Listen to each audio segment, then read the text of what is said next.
শিলে কোকড়া লেগে যাচ্ছে, ফুলে যাচ্ছে, এ কুয়াশার জন্য আলুর ফলন কম হবে। মানে গাছ মরে গেলে মানে ফল হবে কোনটা? ইরি ধানের মনে করো নাল হয়ে যাবি, নাল হয়ে যায় মনে করো নষ্ট হয়ে যাবে।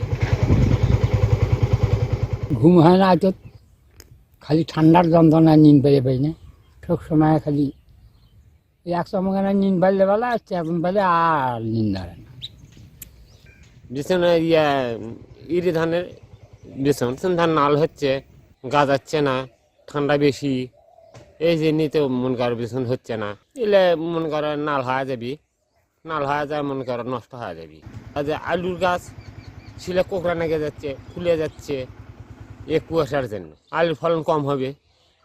মানে গাছ মরে গেলে মানে ফল হবে কোনটা? না আলুর সমস্যা, আলু পচারি রাখবি, তারপরে এই নিয়ে ওর পরে নষ্ট হয়ে যাবে, আলুর ফলন হবে না।